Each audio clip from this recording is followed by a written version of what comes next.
주의 성령께서 성도님께 함께 하시기를 간절히 축원합니다. 오늘 날씨가 올 겨울에서 가장 추운 날씨가 될 것 같습니다. 이 추운 날씨 중에 지난주는 저에게는 따뜻한 한 주간이었습니다. 세상에서는 늘 힘든 일들이 저를 괴롭혔지만 따뜻한 소식이 있었습니다.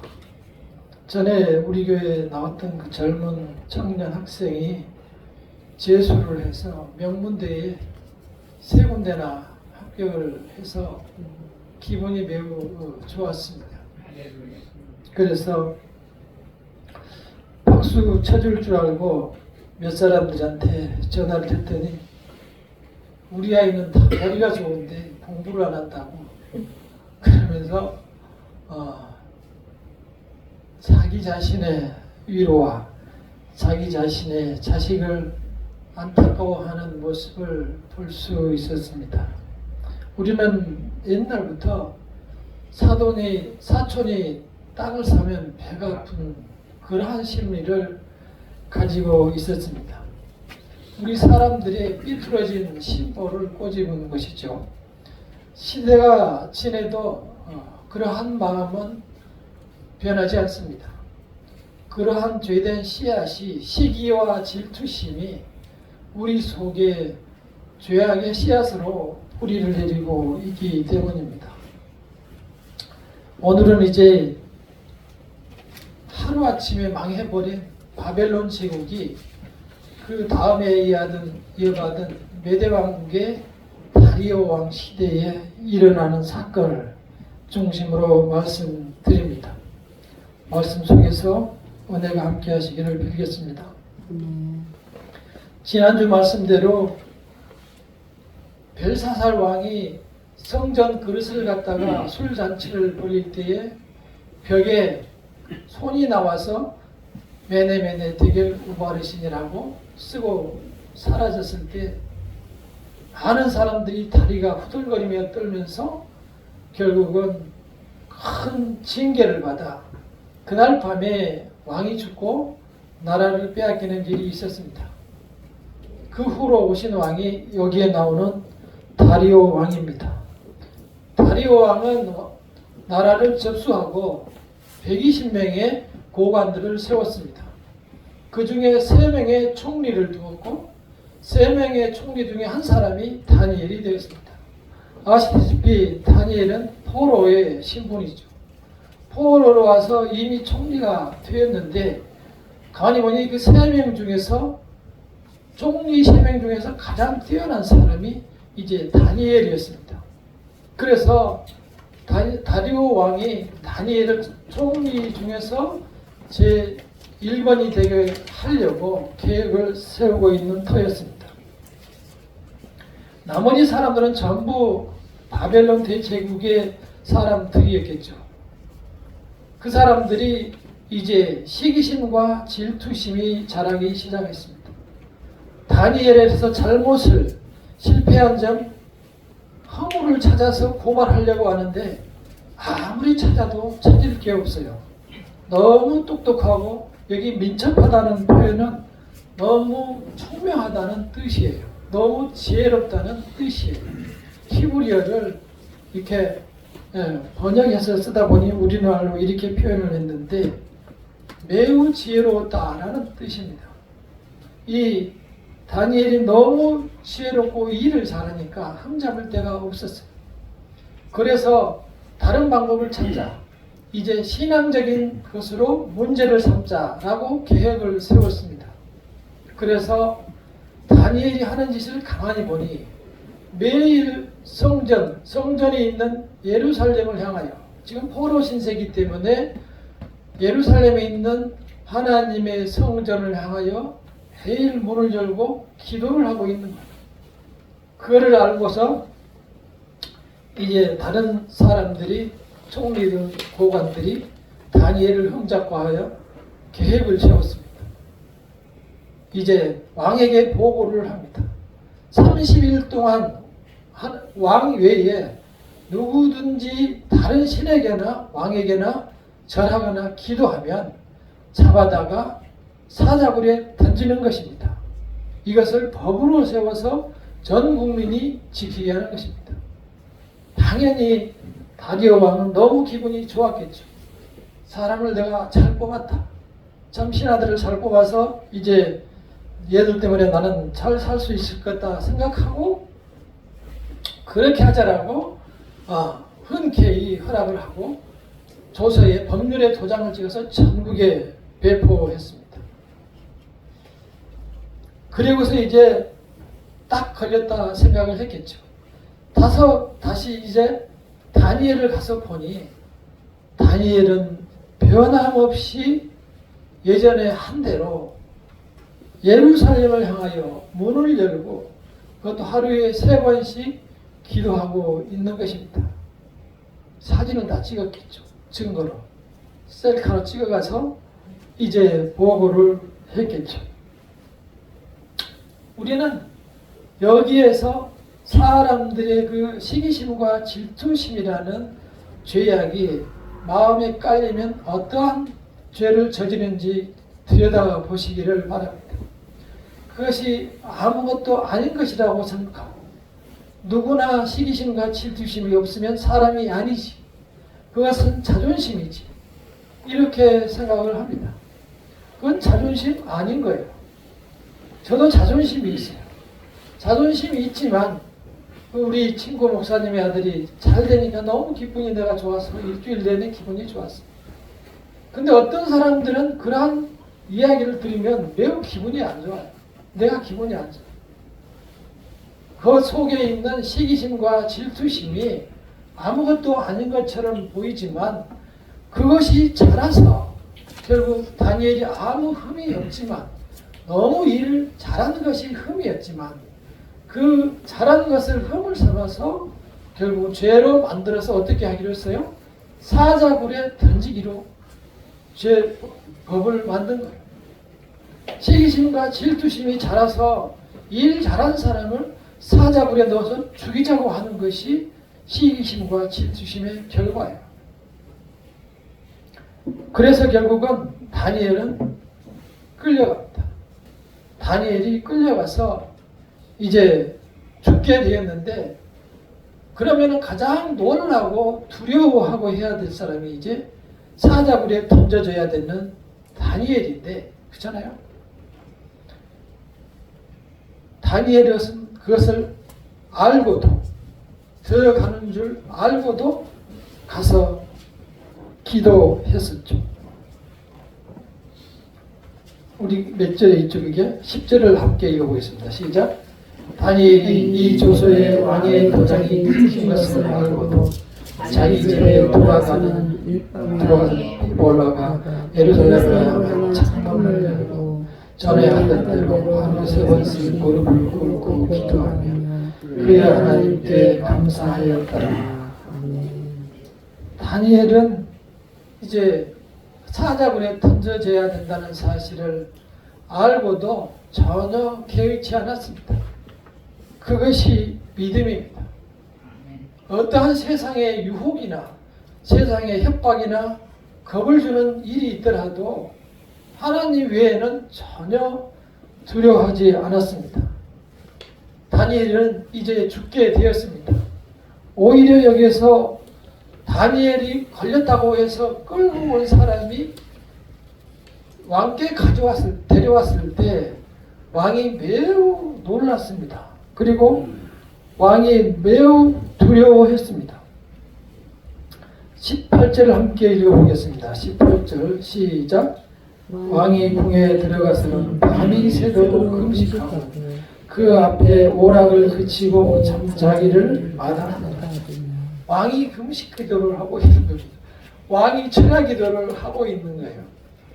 모든 식음을 전폐하고 오락을 금지하고 다니엘을 생각하며 기도를 하고 있는 거예요.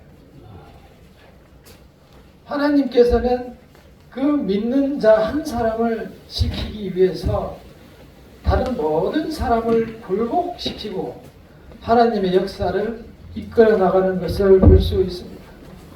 죄의 삭선 사망이다. 탐욕은 죄악이다. 성경에서 분명히 말했습니다. 시기심과 질투심이 자라서 그 한 사람을 죽이게 되었을 때에 하나님의 놀라운 은혜는 그를 통해서 사람을 살리고 있었음을 볼 수 있습니다. 많은 사람들이 그렇게 얘기합니다. 너처럼 그렇게 하루도 빠짐없이 교회를 나가느냐.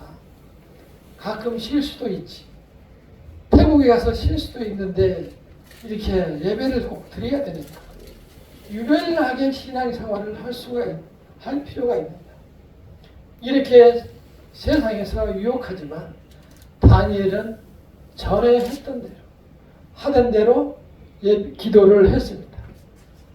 유별나게 문 닫고 기도하면 모르잖아요. 밖에서 문 열고 전에 하던 대로 예루살렘의 성전에 하나님이 계신다고 생각하고 성전을 향하여 기도했던 것입니다.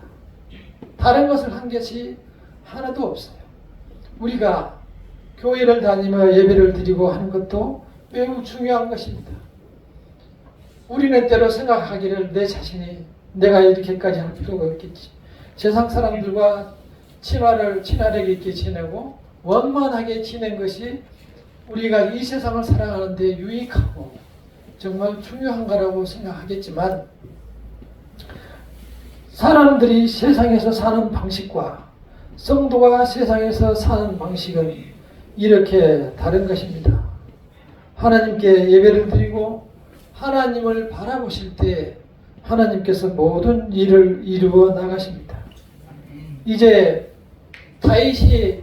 다니엘이 죄를 범했기 때문에 사자굴에 던져집니다. 사자굴에 던져졌는데 사자들이 와서 벌컥 잡아서 씹어먹는 게 아니고 들어가 봤더니 이 성경에 따르면 하나님께서 사자들의 입을 다 막아놔가지고 사자들이 아무 힘을 못 쓰고 있다는 거예요. 그래서 밤새 이 다리오 왕은 철야기도 하고 다윗은 거기서 다니엘은 쉬고 있고 그래서 이제 다리오 왕이 밤새 잠을 못 자다가 새벽에 일찍이 감옥으로 방문을 합니다. 어떻게 죽었나 살았나 생각하고 아니야 살아있을 거야. 하나님께서 특별히 살려주셨을 거야. 이 믿음을 다리오 왕이 가진 것 같아요. 다리오 왕이 확신을 가졌어요. 20절에 한번 읽어볼까요? 20절 시작. 다니엘이 든 굴에 가까이 이르러서 슬피 소리질러 다니엘에게 묻되 살아계시는 하나님의 종 다니엘아 내가 항상 섬기는 내 하나님이 사자들에게서 능히 너를 구원하셨느냐 하니라. 그러니까 물어볼 때 살아계시는 하나님의 종 다니엘아. 이 다리오 왕이 다니엘을 철저히 이제 믿고 있었어요. 그러니까 하나님의 역사가 다니엘을 통해서 이제 온 세상에 전파되기 시작합니다. 다니엘은 걸어 나왔어요. 옷을 털털 털고 걸어 나왔어요. 잘 쉬고 걸어 나왔습니다. 마음속에 뿌려진 죄의 결과, 시기심과 질투심의 결과. 다니엘은 누릴 수도 있었지만 거기에서 누리는 것보다 더 중요한 것은 하나님과의 약속이었고 자기 자신의 믿음이었습니다. 거기 믿지 않는 많은 고관들과 총리 후보자들은 이제 이겼다고 생각하고 내가 영광을 얻었다고 생각하고 너무 기뻐서 이제 처벌만을 기다리는 그때에 다리오 왕이 참소한 고발한 사람들을 잡아오라고 합니다. 고발한 사람들을 잡아와서 다 잡아왔습니다. 누구 잡아왔을까요? 신고한 사람, 고발한 사람들, 그리고 그 부인, 그리고 그 자식, 온 가족을 데려다가 다시 그 사람들을 사자굴에 집어 던져라. 다 던졌습니다. 던졌더니 사자들이 와서 뼈까지도 부셨더라라고 성경에 기록하고 있습니다. 24절을 한번 읽어보겠습니다. 시작. 왕이 말하여 다니엘을 참소한 사람들을 끌어들여오게 하고 그들이 처자들과 함께 사자굴에 던져넣게 하였더니 그들이 굴 바닥에 닿기도 전에 사자들이 곧 그들을 훔치어서 그 뼈까지도 부서뜨렸더라. 무섭죠? 사람들은 이 세상에 살아가며 주어진 것들이 다라고 생각하고 이 세상에서 누린 것이 다라고 생각하고 그것이 끝이라고 생각합니다. 하나님께서 이 사실을 보여주신 것은 이 세상이 끝이 아니라는 것입니다. 다니엘이 이 과정에서 한 것이 뭐가 있어요? 다니엘이 살아나고 성공한 비결이 무엇입니까? 아무것도 없어요. 다니엘은 그냥 자기가 한 대로 그냥 매일 했던 대로 전과 달리 변함이 없이 하루에 3번씩 기도한 것 외에는 아무것도 한 것도 없어요. 누구를 잘하라고 누구를 못하라고 한 것이 아무것도 없어요.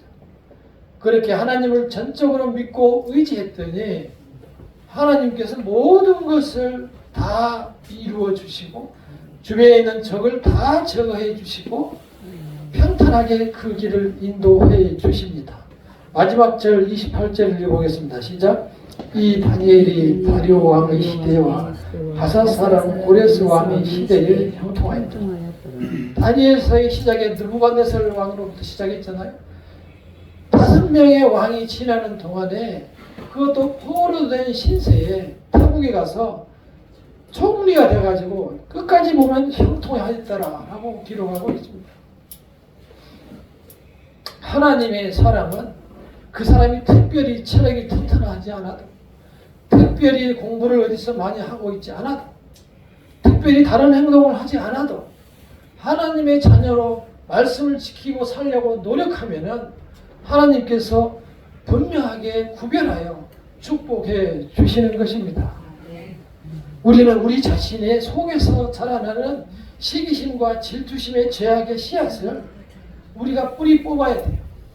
그것을 우리 자신이 해야 될 일이에요. 주변에 암이 걸린 사람이 있는데 매주 항암 치료를 받는데 그 사람은 매일 하루에 콜라를 한 병씩 먹는데요. 콜라를 한 병씩 먹는데 지난주에 항암 2병을 하고 와서도 또 콜라를 사달라고 그랬다고 그래요. 그 소위 당이 암세포의 그 양부 영양분인데 그것을 항암 치료를 받으러 다니면서도 계속 먹는 거예요. 그러니까는 내 자신의 욕심의 탐욕을 이기지 못하고 내 자신을 사망으로 끌고 갈 만큼 우리 자신은 우리 자신에 대해서 잘못된 사랑을 하고 있는 거예요. 우리는 우리 자신이 왜 이 세상에 태어나서 어떠한 목적으로 무엇을 위하여 살아가는가를 잘 생각하며 살아야 합니다. 내가 이 세상에 태어나서 육신의 그러한 탐욕에 끌려다니다가 다른 사람들과 경쟁하다가 쓰러져서 이렇게 힘들게 살다가 오라고 하나님이 우리를 이 땅에 보냈겠어요? 하나님께서는 우리를 이 세상에 보낼 때 아주 소중하게 생각합니다. 비록 너희들이 죄가 많지만 그리스도의 십자가를 믿으면 깨끗한 사랑으로 마지막 순간에 내가 붙들어 준다고 해서 우리를 선택해 주셨어요.